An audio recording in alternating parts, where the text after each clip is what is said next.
સુરતના ઉધનામાં એક ઘરમાંથી પ્રેમી પંખીડાના મૃતદેહ મળી આવ્યા છે। સુરતમાં રોજે રોજ આત્મહત્યાના બનાવો વધી રહ્યા છે, ત્યારે ઉધના વિસ્તારમાં એક ઘરમાંથી પ્રેમી પંખીડાના મૃતદેહ મળી આવ્યા હતા। મૃતક પ્રેમી પંખીડામાં યુવકનો મૃતદેહ ફાંસો ખાધેલી હાલતમાં મળ્યો હતો, જ્યારે યુવતીનો મૃતદેહ ઈજાગ્રસ્ત હાલતમાં મળી આવ્યો હતો, જેથી પ્રેમીએ પ્રેમિકાની હત્યા કર્યા બાદ આત્મહત્યા કરી હોવાની આશંકા વ્યક્ત કરવામાં આવી રહી છે। ઉધના વિસ્તારમાં આવેલા ઓમ સાંઈ જલારામ નગરમાં યુવક યુવતીના મૃતદેહ મળી આવ્યા હતા, જેથી સ્થાનિકો એકઠા થઈ ગયા હતા, જેમણે પોલીસને જાણ કરી હતી, જેથી પોલીસ કાફલો ઘટના સ્થળે પહોંચી ગયો હતો। પોલીસે બંનેના મૃતદેહોને પીએમ માટે હોસ્પિટલ ખસેડ્યા હતા। યુવક યુવતીના મૃતદેહ મળી આવ્યા બાદ સ્થાનિકો મોટી સંખ્યામાં ટોળા સ્વરૂપે સોસાયટીમાં આવી ગયા હતા। સ્થાનિકોએ જણાવ્યું હતું કે બંને પ્રેમી પંખીડા હતા। કોઈ બાબતે અણબનાવ બન્યા બાદ હત્યા અને આત્મહત્યા કરી હોઈ શકે છે। જોકે પોલીસે બંનેની હત્યા થઈ હોવાની દિશામાં પણ તપાસ હાથ ધરી છે। જલારામ નગર પાસે એક ઘટના બની છે। આ ઘટનામાં બે માળનું જે મકાન છે એમાં પહેલા માળે બે મૃતદેહ મળી આવ્યા છે। પોલીસને પીસીઆર વાન પોલીસની આવી હતી અહીંયા, અને પીસીઆર વાને જ્યારે આવીને જોયું ત્યારે બહારથી દરવાજો લોક હતો।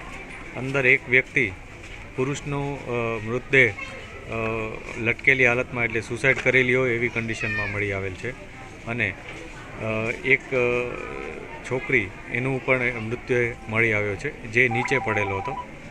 પ્રાથમિક દ્રષ્ટિએ પોલીસને જણાય છે કે કદાચ આ છોકરીનું પહેલાં મૃત્યુ નિપજાવવામાં આવ્યું હોય અને મરણ જનારે ત્યારબાદ પોતે સુસાઇડ કરી લીધું હોય, એવું અત્યારે પ્રાથમિક દ્રષ્ટિએ જણાય છે। પોલીસે આવીને જ આ દરવાજો ખોલ્યો હતો, તોડ્યો હતો, એટલે બહારથી કોઈ મૂવમેન્ટ થઈ હોય અત્યારે પ્રાથમિક દ્રષ્ટિએ નથી જણાતું। પોલીસ એફએસએલને બોલાવી લીધેલ છે અને તમામ પાસાઓને આવરી લઈ આ તપાસ ચાલુ છે। હત્યા કઈ રીતે થઈ છે હજી અમે જે તપાસ કરી રહ્યા છીએ એ મુજબ અત્યારે છોકરીનો મૃતદેહ નીચે મળી આવેલ છે, અને જે છોકરો હતો એને સુસાઇડ હાલતમાં એનો લટકતો મૃતદેહ મળ્યો છે, એટલે કદાચ એવું બને કે સળિયા કે એવું કંઈ મારીને છોકરીનું મૃત્યુ નિપજાવ્યું હોય અને ત્યારબાદ પોતે સુસાઇડ કરી લીધું એવું જણાય છે। બંને વ્યક્તિનું નામ અને ઉંમર?